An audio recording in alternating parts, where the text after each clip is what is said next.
하나님 말씀 함께 보시겠습니다. 열왕기하 4장 1절부터 20절 그리고 31절부터 37절까지 말씀입니다. 열왕기하 4장 1절부터 20절 말씀 읽어드리겠습니다. 선지자의 제자들의 아내 중 한 여인이 엘리사에게 부르짖어 이르되 당신의 종 나의 남편이 이미 죽었는데 당신의 종이 여호와를 경외한 줄을 당신이 아시는 바니이다. 이제 빚준 사람이 와서 나의 두 아이를 데려가 그의 종을 삼고자 하나이다 하니 엘리사가 그에게 이르되 내가 너를 위하여 어떻게 하랴 내 집에 무엇이 있는지 내게 말하라. 그가 이르되 계집종의 집에 기름 한 그릇 외에는 아무것도 없나이다 하니 이르되 너는 밖에 나가서 모든 이웃에게 그릇을 빌리라. 빈 그릇을 빌리되 조금 빌리지 말고 너는 내 두 아들과 함께 들어가서 문을 닫고 그 모든 그릇에 기름을 부어서 차는 대로 옮겨 놓으라 하니라. 여인이 물러가서 그의 두 아들과 함께 문을 닫은 후에 그들은 그릇을 그에게로 가져오고 그는 부었더니 그릇이 다 찬지라 여인이 아들에게 이르되 또 그릇을 내게로 가져오라 하니 아들이 이르되 다른 그릇이 없나이다 하니 기름이 곧 그쳤더라. 그 여인이 하나님의 사람에게 나아가서 말하니 그가 이르되 너는 가서 기름을 팔아 빚을 갚고 남은 것으로 너와 내 두 아들이 생활하라 하였더라. 하루는 엘리사가 수넴에 이르렀더니 거기 한 귀한 여인이 그를 간권하여 음식을 먹게 하였으므로 엘리사가 그곳을 지날 때마다 음식을 먹으러 그리로 들어갔더라.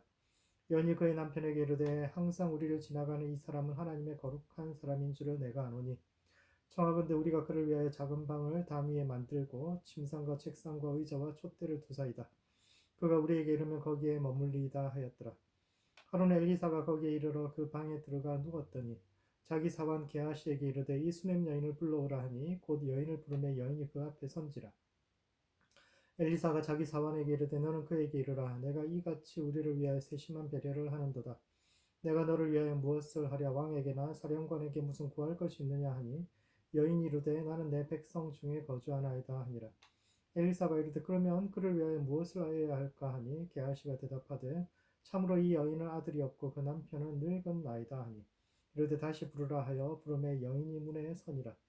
엘리사가 이르되 한 해가 지나 이맘때쯤 내가 아들을 안으리라 하니 여인이 이르되 아니로소이다. 내 주 하나님의 사람이여 당신의 계집종을 속이지 마옵소서 하니라. 여인이 과연 잉태하여 한 해가 지나 그때쯤에 엘리사가 여인에게 말한 대로 아들을 낳았더라. 그 아이가 자라며 하루는 추수꾼들에게 나가서 그의 아버지에게 이르렀더니 그의 아버지에게 이르되 내 머리야 내 머리야 하는지라. 그의 아버지가 사원에게 말하여 그의 어머니에게로 데려가라 하매 곧 어머니에게로 데려갔더니 낮까지 어머니 무릎에 앉아 있다가 죽은지라. 31절부터 37절 말씀도 읽어드리겠습니다. 게하시가 그들보다 앞서가서 지팡이를 그 아이의 얼굴에 놓았으나 소리도 없고 듣지도 아니하는지라. 돌아와서 엘리사를 맞아 그에게 말하여 아이가 깨지 아니하였나이다 하니라. 엘리사가 집에 들어가 보니 아이가 죽었는데 자기의 침상에 눕혔는지라. 들어가서는 문을 닫으니 두 사람뿐이라. 엘리사가 여호와께 기도하고 아이 위에 올라 엎드려 자기 입을 그의 입에 자기 눈을 그의 눈에 자기 손을 그의 손에 대고 그의 몸에 엎드리니 아이의 살이 차차 따뜻하였더라. 엘리사가 내려서 집안에서 한번 이리저리 다니고 다시 아이 위에 올라 엎드렸더니 아이가 7번 재채기하고 눈을 뜨는지라. 엘리사가 게하시를 불러 저 수냄 여인을 불러오라 하니 곧 부르매 여인이 들어가니 엘리사가 이르되 내 아들을 데리고 가라 하니라. 여인이 들어가서 엘리사의 발 앞에서 땅에 엎드려 절하고 아들을 안고 나가니라. 아멘. 엘리사가 죽은 제자의 가족을 위해서 기름을 솟아나게 한 사건이나 수냄 여인의 죽은 아들을 살린 사건은 열왕기상 17장에서 엘리야가 사렙다 과부에게 했던 두 가지 기적과 비슷한데 이 두 이야기의 비교를 통해서 엘리사 이야기가 오늘을 살아가는 우리의 삶과 신앙에 던지는 의미가 무엇인지에 대해서 함께 생각해 보는 시간을 갖도록 하겠습니다. 첫 번째, 자기 십자가를 지고 주님을 쫓아가야 합니다. 열왕기하 4장은 앞뒤로 선지자 성도들의 고단한 삶의 이야기가 나오고 중간에 수냄 여인의 아들이 죽었다 살아나는 이야기가 나오는 샌드위치 구조로 되어 있는데 이는 첫 번째, 엘리사 이야기의 특징을 잘 보여줍니다. 엘리사는 성경에 등장하는 어떤 인물보다도 과소평가된 사람인데 왜냐하면 그의 이야기는 독창성이 부족할 뿐만 아니라 이야기 전체에 냉소적인 분위기가 묻어 있기 때문입니다. 본문에 나오는 과부의 기름이 솟아나는 이야기는 엘리야 이야기에서 이미 한번 등장한 이야기죠. 사렙다 과부의 집에서 기름통이 계속 솟아났었죠. 아이를 낳지 못하던 여인이 아이를 낳는 이야기도 아브라함과 사라 이야기에서 한번 등장했던 이야기이고, 죽었던 아이를 살린 기적 역시 엘리야가 사렙다 과부의 아들을 살린 이야기에서 한번 보여주었던 기적입니다. 대개 어떤 이야기의 속편이 등장하려면, 흥행하려면 전작에서 보여주지 못했던 볼거리나 이야기거리가 있어야 하는데, 엘리사 이야기는 늘 전편보다도 못한 경우가 많습니다. 엘리야는 사렙다 과부의 집에 머무는 동안 그의 집에 가루통과 기름통이 떨어지지 않는, 또 지속적으로 그런 일이 일어나는 기적을 보여주지만, 엘리사는 오직 기름통만 넘치게 했을 뿐만 아니라 그것도 단번에 기적, 한 번만의 기적으로 끝나고 말죠. 이는 수넴 여인의 아들을 살리는 이야기에서도 마찬가지입니다. 엘리야는 단번에 아이를 살렸지만 엘리사는 여러 번의 시도 끝에 겨우 아이를 살립니다. 먼저 엘리사는 자신의 종 게하스에게 지팡이를 주면서 길에 가다가 만나는 어떤 사람과도 인사도 하지 말고 곧바로 달려가서 죽은 아이의 몸에 이 지팡이를 올려놔라. 그렇게 이야기를 했을 때 지팡이 올려놓으면 살겠다는 생각이 있었죠. 그런데 게하시가 돌아와서 얘가 안 살아납니다. 이렇게 이야기를 하는 거죠. 그래서 이번엔 본인이 직접 가서 엘리야가 그 사렙다 과부의 아들을 살리는 때 했던 것처럼 아이의 눈에 자신의 눈을 맞추고 손과 손을 마주잡고 생명을 불어넣는 의식을 했는데도 일어나지가 않습니다. 그래서 그는 방에서 이리저리 왔다 갔다 하는데 이것은 그가 매우 당황하고 있음을 표현하는 것이요. 그리고 다시 한번 그 의식을 행했을 때 겨우 아이가 살아납니다. 결국 엘리사는 엘리야가 행했던 기적을 재현하는 데는 성공하지만 매우 힘겹게 해냈다라는 점에서 엘리야보다 혹시 영성이 부족한 것 아닌가라는 느낌을 받게 하죠. 엘리야보다 엘리사 이야기의 속편이라면 더 화려하고 더 재밌고 이래야 되는데 오히려 영성이 떨어지고 능력이 떨어지는 이야기들로 엘리사 이야기가 구성되어 있습니다.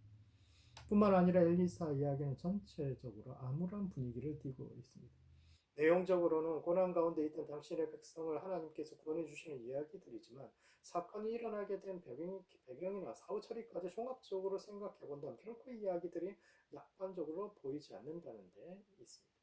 첫 이야기는 신실하게 주님을 따르던 엘리사의 제자가 젊은 나이에 죽고 남겨진 미망인이 너무너무 경제적으로 살기가 어려우니까 또 자식을 종으로 팔 수밖에 없는 그런 상황에 놓여서 엘리사를 찾아오니까 결국 엘리사가 도와줘서 위기를 넘길 수 있었지만 과연 이 사건 후에도 이 남은 가족들이 행복한 삶을 살았을까에 대해서 의문이 들고, 이 두 가지 사건 이후에 사장의 마지막 사건에도 보면은 엘리사가 제자들이 먹던 풀죽에 독이 들어있으니까 그것을 중화시켜서 먹을만하게 만들어주지만 얼마나 먹을 것이 없었으면 선지자 제자들이 그 시절에 독풀까지 뜯어먹고 살았을까 하는 생각에 씁쓸함이 묻어나는 이야기이죠.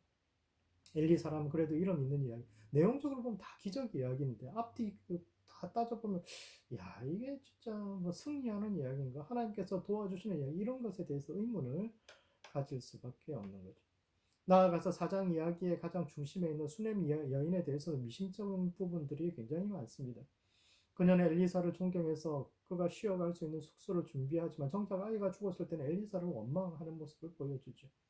그녀는 자기가 아이를 잘 돌보지 못한 것은 생각지도 않고 뜨거운 땡볕에 애를 밖에 계속 아버지 들판에서 했으니까 그 일사병으로 결국 죽은 것 같은데 자기가 잘못한 것은 생각지도 않고 이 모든 것이 엘리사가 자기를 속인 탓이라고, 자기가 바라지도 않았던 헛된 희망을 품겠다, 이제 그것을 가져간 것이다, 이렇게 해석을 하고 원망을 하죠.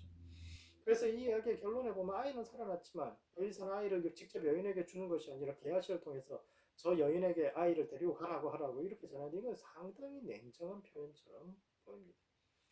요약하자면 엘리사 이야기는 대부분 놀라운 기적과 승리의 이야기임에도 불구하고 독창성이 부족할 뿐만 아니라 즐겁고 희망적인 이야기보다는 묘하게 냉소적인 분위기를 풍기는 이야기들이라는 공통점을 가지고 있습니다. 두 번째는 엘리사 이야기가 추구하는 방향을 보여주는 것이기도 합니다. 엘리야 이야기와 엘리사 이야기는 비슷하지만 전혀 분위기가 다른데, 이는 엘리야 이야기가 어린아이들이나 신앙의 초심자들을 위한 교훈적인 이야기라면 엘리사 이야기는 기적 이면의 진짜 세상과 진짜 사람들의 모습을 보여줌으로써 현실 속에서 믿음으로 살아간다는 것이 어떤 것인가, 우리가 정말 하나님 쫓아 산다는 것이 어떤 것인가에 대해서 이야기하고 있는 겁니다. 엘리야 이야기는 믿음이 세상을 이기고 현실을 이길 수 있다, 이런 사실을 보여주죠.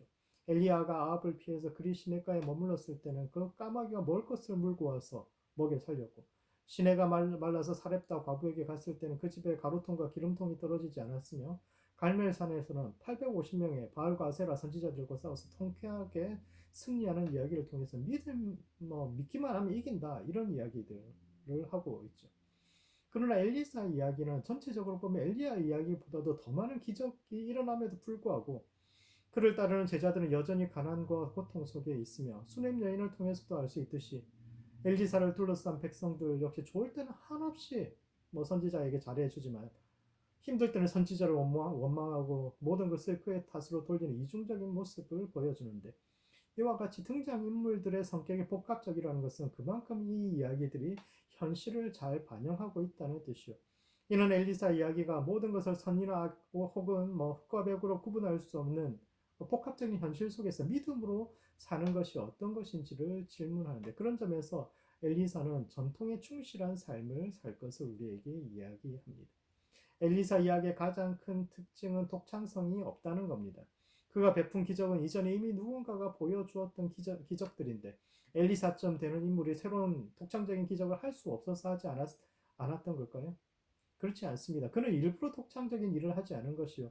이것은 혼돈의 시대를 살아가는 방법은 전통을 지키는 데 있다라는 것을 이야기하고 있는 겁니다.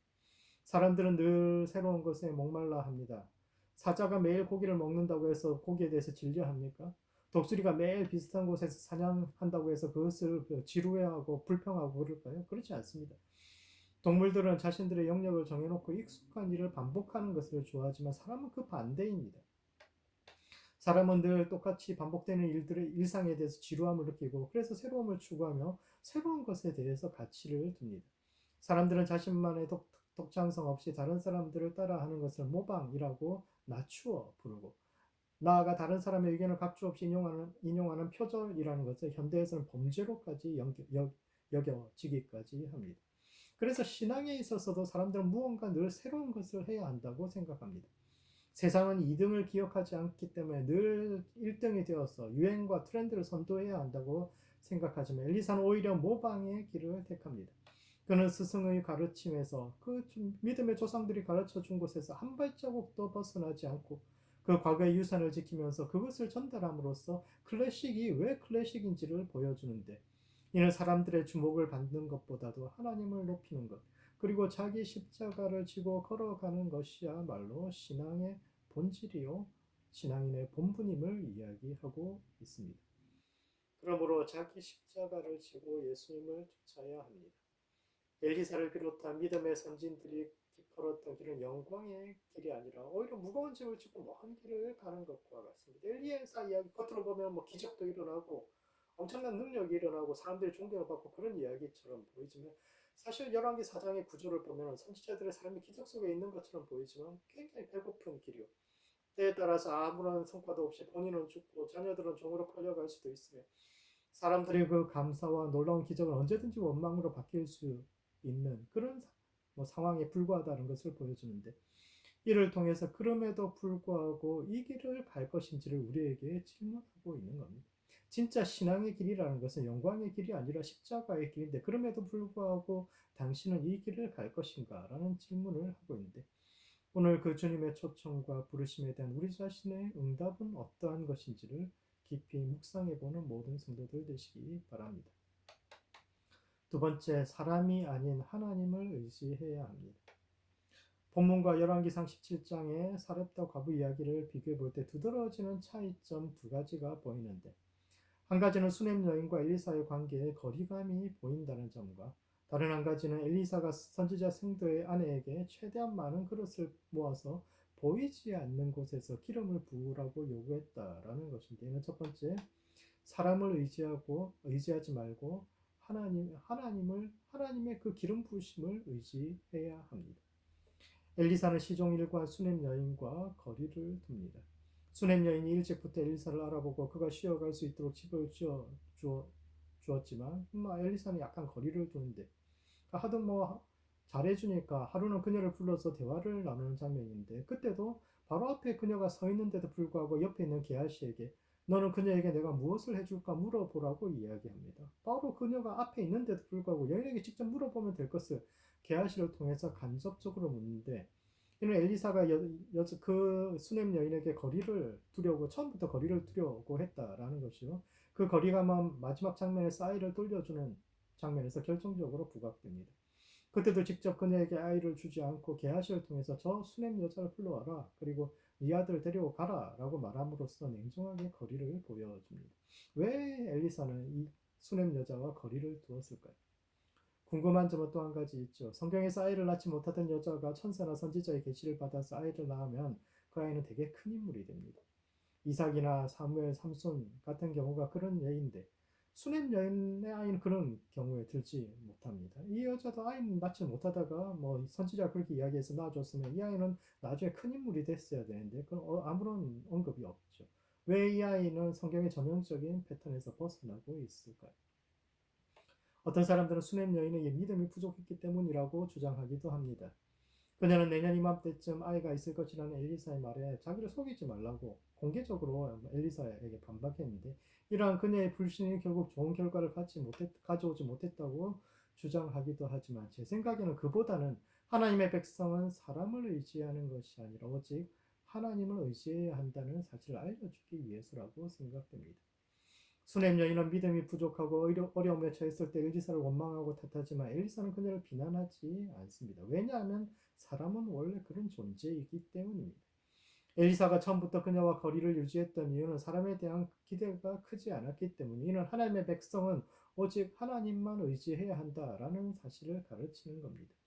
그런 점에서 사장의 첫 번째 사건과 두 번째 사건이 연결되는데 엘리사는 선지자 생도의 아내에게 그릇을 빌려 문을 닫고 기름을 부으라고 합니다. 그런데 왜 엘리사는 문을 닫으라고 이야기했을까요? 다른 사람들이 보면 기름 부으심이 끊어지거나 혹은 그들에게도 나누어져야 할 만큼 기름을 많이 짜내기 위해서는 자기에게 더 많은 영력이 필요했기 때문에 그랬을까요? 그렇지 않습니다.